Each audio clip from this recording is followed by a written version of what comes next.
Week 1 of the 2023 college football season is officially in the books. And what a weekend it was. 5 straight nights of college football games, Thursday, Friday, Saturday, Sunday, and Monday. Of course, with week 1 always falling on the Labor Day holiday. We get some bonus football. Unbelievable week 1. We had a little bit of everything, didn't we? Some great games, some top-ranked matchups, some upsets, some unbelievable individual performances. And now that week 1 is coming on, it's time to update the official Uncle Lou Top 25 ranking, and we're going to do that right now.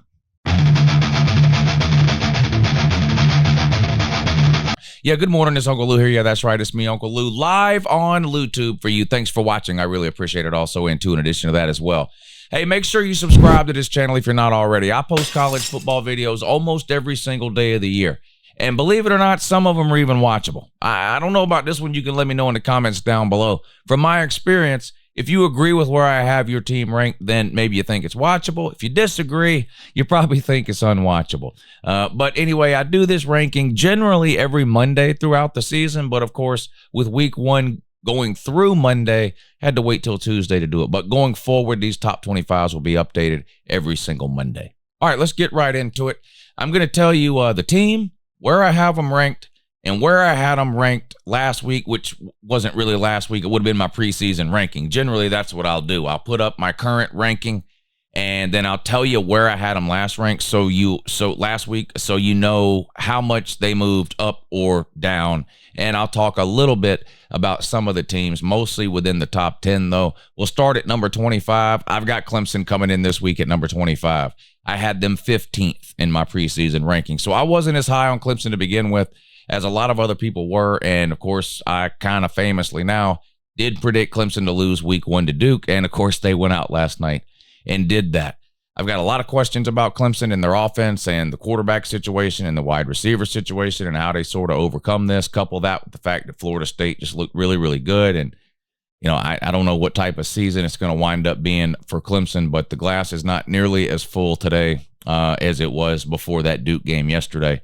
I've got them at number 25, falling all the way down from number 15. They host Charleston Southern this coming week. At number 24, I've got UCLA. They were unranked in the preseason, so they're making their official debut in the Uncle Lou Top 25 ranking today. They beat Coastal Carolina 27-13 over the weekend. An impressive win. Coastal Carolina is a decent group of 5 team. Grayson McCall quarterback. They've got a coaching staff that a lot of people would like to have for their team. In fact, head coach interviewed at several places during the offseason. And this coming up week, UCLA plays, wait for it, San Diego State. Sorry about that. I couldn't read my own writing. Yeah, San Diego State this week. UCLA at number 24. Coming in at number 23, another team new to the ranking, their first ranking of this season. I mean, they weren't in the preseason ranking. Texas A&M, I've got them at number 23. They were unranked before this week. What did Texas A&M do this past week? Well, they beat something called New Mexico 52-10. Now, the big question about Texas A&M heading into the season, of course, was their offense, specifically who was going to be calling the plays. Jimbo hired Bobby Petrino as offensive coordinator. There was a lot of debate back and forth about how much control Petrino would actually be given over the offense. It appears as though, at least for week 1, Bobby Petrino was allowed to call the plays, and the offense looked really good. And you can tell me all you want that it's New Mexico. I agree with you. But tell me, how many times last year do you think Texas A&M scored 52 points? 0. In fact, they only got into the 30s a couple of times. I mean, their offense was completely non-existent. Texas A&M has had a pretty good defense for several years now, really going back pre-COVID. Had a really good defense for several years in a row. The offense, of course, is what has been letting them down. If they somehow get that offense into gear, because you got to remember, Texas A&M has one of the most talented teams in the country. They've got top 10 talent. If they can get the offense together, Texas A&M is going to be a dangerous team. They're 1-0 now. I've got them at number 23. And, of course, this week they play on the road at Miami. Number 22, I've got Tulane. They were number 21 last week. They didn't do anything wrong. I'm not bumping them down on purpose. This is just a byproduct of other teams that I have ranked higher. That's it. There's nothing against Tulane. They're the only group of 5 team I had ranked in the preseason. They're still the only group of 5 team I have ranked. This is no disrespect intended towards Tulane that they happen to fall down a spot. with me having them at 21 in the preseason and now 22 after they played South Alabama, beat South Alabama 37-17. Sorry about that. Also in two. So no disrespect to Tulane. Now they play Ole Miss this week. So listen, they're going to get a chance to prove themselves. Okay, they actually host Ole Miss, who I've got ranked a little bit higher in my ranking. You'll see in a minute. So look, it's a big game for Tulane. If you're Ole Miss, it's one of the sort of classic, it's a lose-lose situation. If you beat Tulane, people are going to say, well, it's a group of 5. Of course you beat them.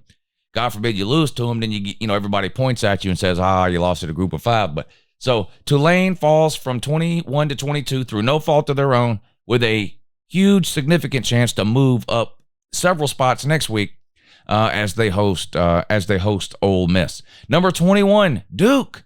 That's right, Duke at number 21, previously unranked in the Uncle Lou top 25. I've moved them into my top 25 at number 21 after a stunning blowout of Clemson.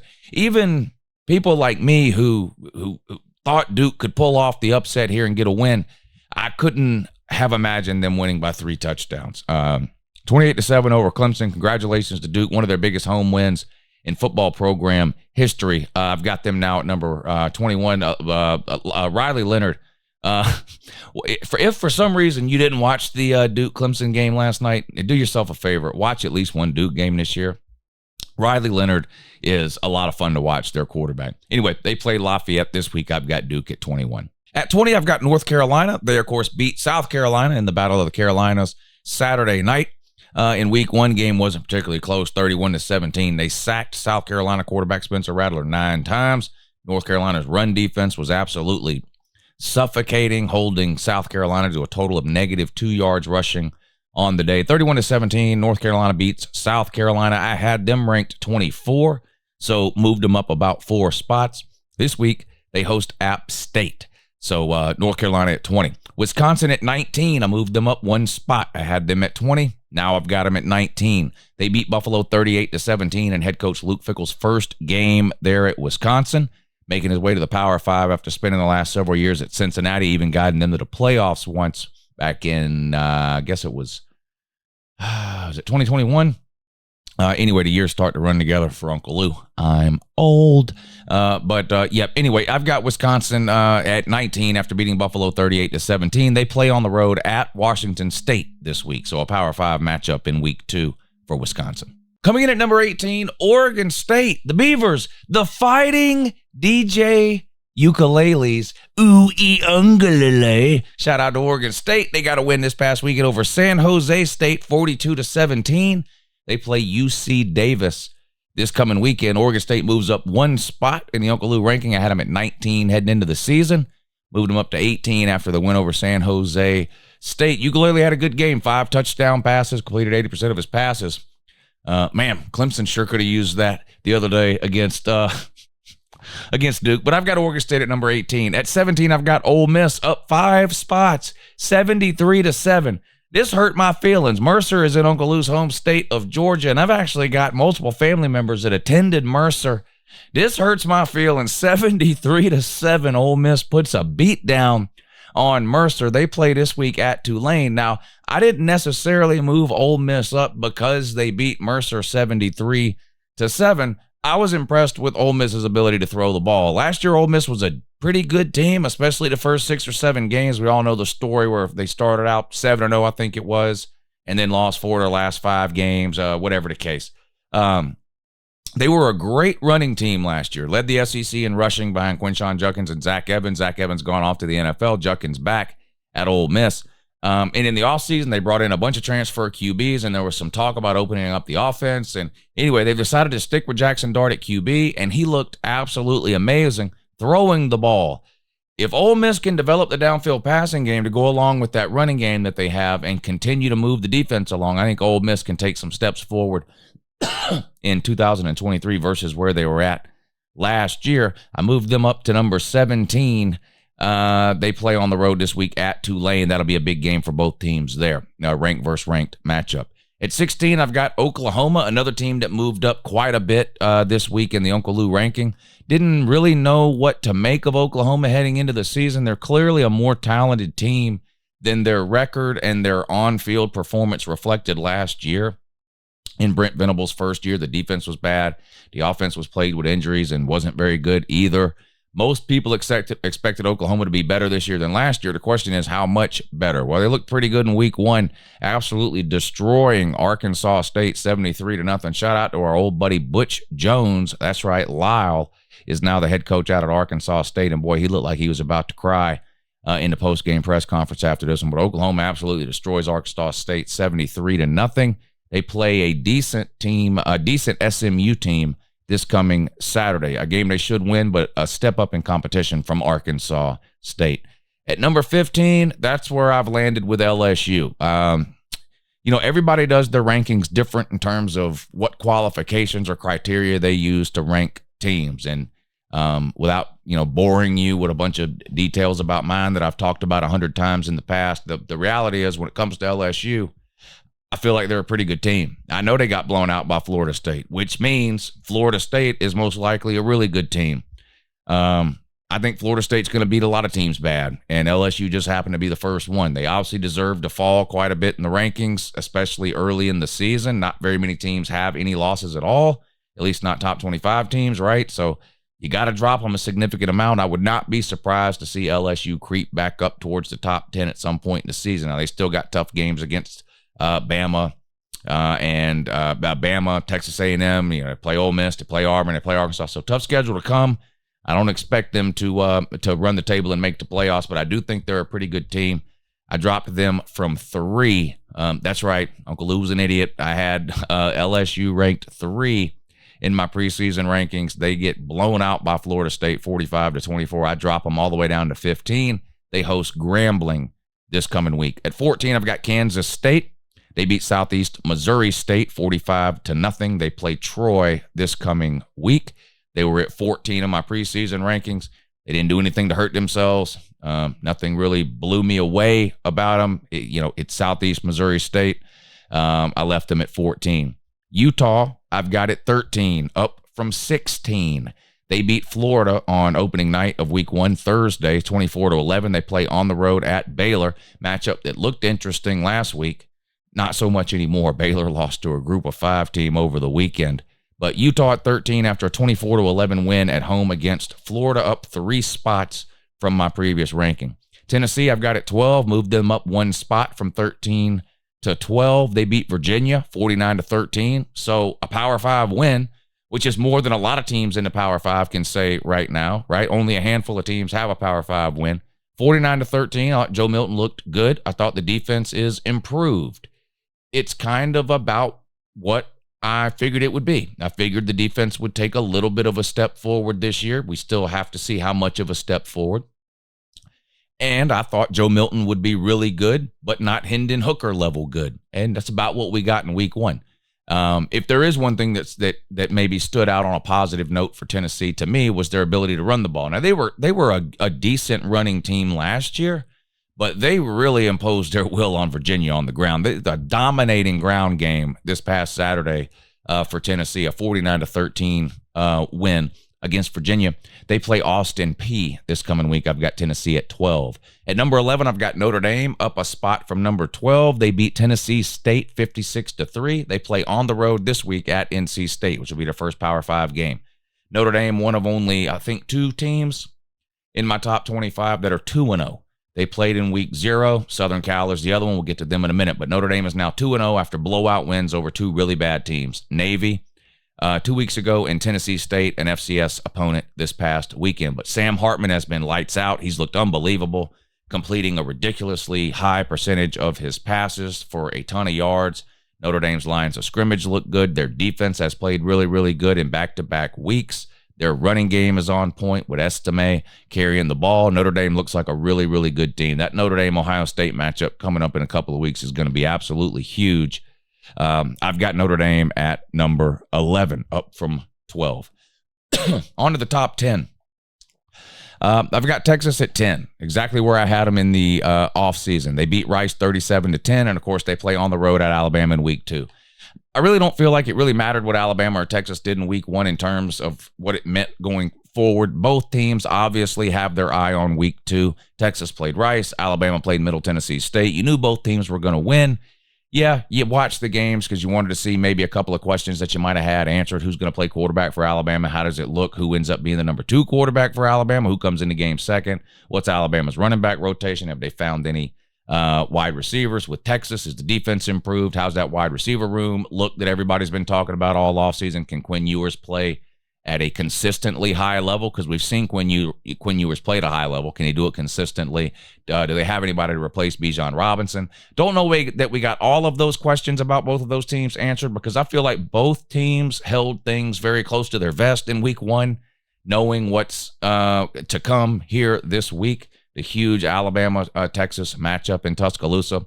So I left Texas at number 10. They didn't do anything that that deserved to be punished, I don't think. I mean, I think they played fine in a win over Rice. Left them right where they're at. They play on the road at Alabama this week.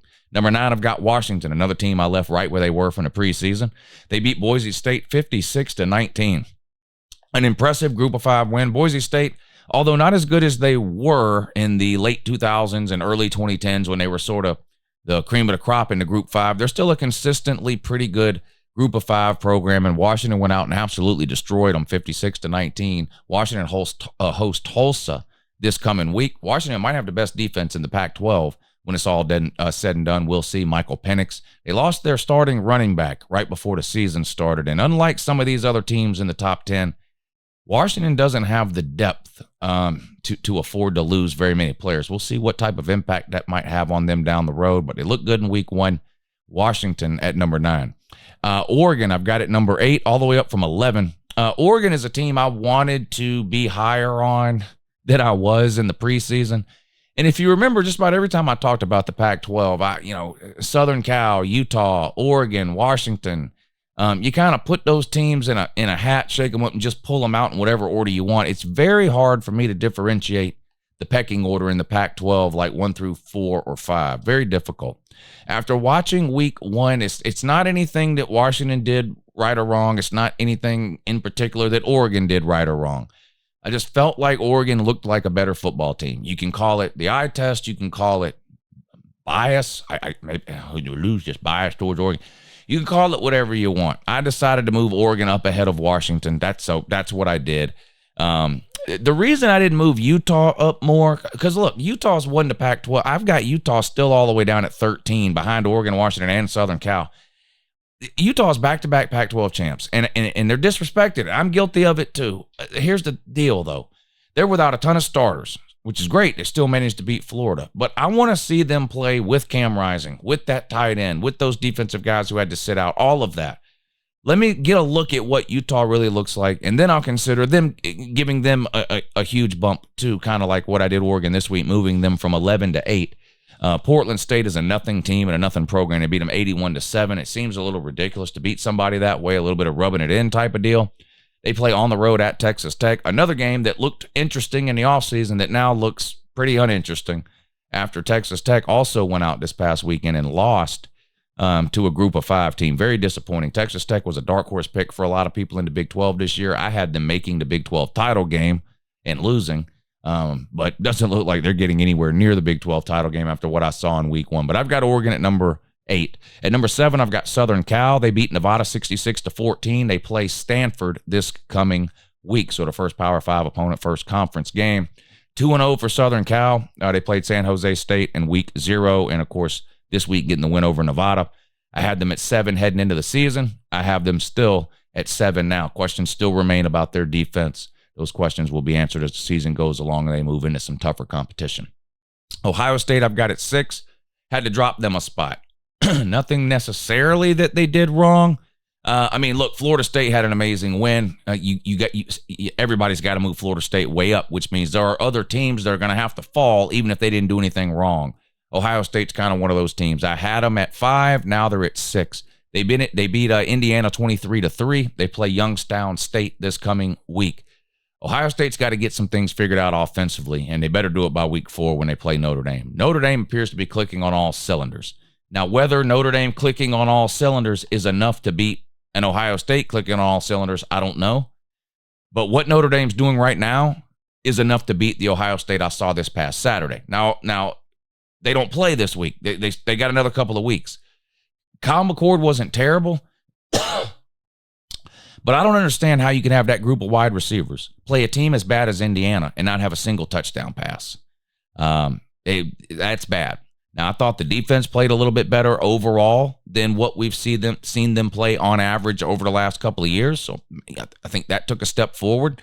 And this was Kyle McCord's first game. So I'm not ready to throw Kyle McCord under the bus. I'm not ready to say he's no good. I'm not ready to say we need to see the other guy or whatever the thing is. But he has got to get better by that Notre Dame game. I think this is something even Ohio State fans would agree with me on.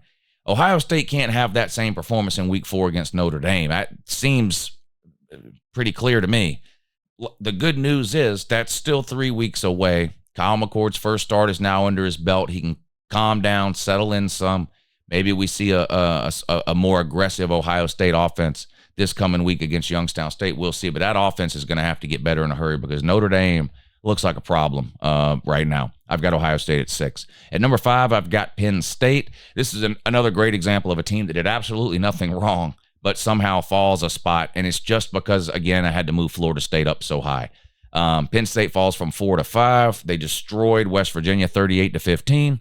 And don't look now, but they've got a quarterback that can win them games. Drew Allar, you could have watched 10 minutes of that Penn State game Saturday against West Virginia and seen clearly with your own eyes that he's just a much more talented quarterback than Sean Clifford. He's going to be able to do things at Penn State and take Penn State places that Sean Clifford was just not able to do. They've still got an amazing ground game with Nick Singleton. Their defense played lights out most of the night. I think Penn State is a very dangerous team with a legitimate shot of winning the Big Ten East this year. I've got them at number 5. At number 4, I've got Bama. Moved them up 2 spots. Had them at 6, moved them up to 4. Jalen Milroe ends up getting the start for Alabama, and I have to admit, he played better than I thought he would. Now, I get it that it was Middle Tennessee State, but he did a little bit of what we knew he could do, right? Did a little bit of running around, scrambled, had some runs, had some touchdowns. He looked better throwing the ball than I thought he would look. Now, he still had some issues, had some miscues, had some things like that. He wasn't perfect by any means. He's not Bryce Young by any stretch of the imagination. But the bar was so low for what we thought we were going to get from Jalen Milroe when it comes to throwing the ball. It wasn't that hard for him to exceed it, but he did exceed it in my mind. And the defense was everything we thought it would be. Their running back situation is a little concerning to me. Jalen Milroe was their leading rusher. Now, this was Middle Tennessee State. They were up big. A lot of players came out. A lot of new players came in, underclassmen, second, third string guys. We'll see this week against Texas what type of rotation Alabama uses at running back. But, Jace McClellan, it looked like was RB1. Is it Roydell Williams or was RB2? Justice Haynes, the freshman, was way down on the depth chart. We'll see what kind of running back rotation they employ this week against Texas. But I don't think Alabama can win a national title. I don't even think they can win the SEC with Jalen Milroe as their leading rusher. Again, this is only through 1 week. And because it was Middle Tennessee State and they had a huge lead, I understand that the rotation of players in and out is not what we will see in a normal week. So maybe we'll check back on the Alabama rushing totals in 3 or 4 weeks and see what they look like. But I moved Alabama up to number 4. They beat Middle Tennessee State 56-7. And, of course, this coming week, they host Texas. At number 3, Florida State. This is where I landed on them. Probably the most impressive win of the weekend, right, against what I still think is a pretty good LSU team. I don't think LSU is some trash can team that's going 4-0. I think LSU is a legitimately good team. I just think Florida State's that much better. I'm not going to get into the details of that game. I talked about that in a video earlier today with some Brian Kelly boneheaded decisions and all that. The point is, Florida State won the game. I had them at number 8, moved them all the way up to number 3 after what I think is the most impressive win of the weekend, 45-24 over LSU. They play Southern Miss this coming weekend. Number 2, I've got Michigan. Had them at number 2 in the preseason. Still have them at number 2 now. Return a ton of talent. Some of the best offensive and defensive lines in the country. 2 NFL running backs. A really, really good defense. Maybe trying to find a playmaker on the outside and hoping quarterback J.J. McCarthy can sort of take a step forward when it comes to his downfield passing game. But You're trying to find areas for Michigan to improve in. You're really nitpicking there. They beat East Carolina 30-3. They play UNLV this coming week. Michigan, in my mind, the favorite to win the Big Ten East again this year. And Georgia at number 1. They played UT Martin. They win 48-7. A little bit of a slow start for Georgia offensively. First-year coordinator Mike Bobo plus Carson Beck getting his first ever start at quarterback. And you could sort of see some of the nerves in the first quarter. Once Georgia settled in, they ran away with the game. Almost 600 yards of total offense, 400 yards passing, 200 yards rushing. The defense was phenomenal. The 7 points that UT Martin scored was in the fourth quarter on about the third or fourth string defense, basically a defense full of players that you won't be seeing much of at all this year after that UT Martin game. But the first and second string defense just look exactly like what you're accustomed to seeing a Georgia defense look like. Absolutely lights out. The one area that Georgia does have to improve, if I could pinpoint one area, is going to be the run blocking along the offensive line. There were multiple points in that game where UT Martin's defensive line appeared to be pushing Georgia's offensive line around on running plays. Now, the pass protection was A++. Nobody got within the same zip code of Carson Beck when he stood in the pocket to throw the ball. But for whatever reason, the sort of power blocking, the run blocking was not up to par. No shade at UT Martin, but when you play an FCS team and Georgia being a team full of future NFL offensive linemen, you outweigh Georgia outweighs UT Martin's defensive line, I don't know, 50, 60 pounds a man on average. Georgia should have been steamrolling them on the ground. That's something that clearly has got to get better. Now, Georgia does not have the stable of running backs quality-wise maybe that they're used to having over the last decade or so. There's no DeAndre Swift or Nick Chubb or Todd Gurley or James Cook or Kenny McIntosh type player on this team. There's not a running back on this team with that sort of breakaway home run speed that can get you an 80-yard touchdown. But there's 3 or 4 really reliable backs on this team that can bang between the tackles. A couple of them are hurt and kind of coming along. They were without their top 2 wide receivers for this game, Ladd McConkey and Marcus Rosemy-Jacksaint. So a mixed bag for Georgia, but they definitely didn't do anything to cost themselves the number 1 spot.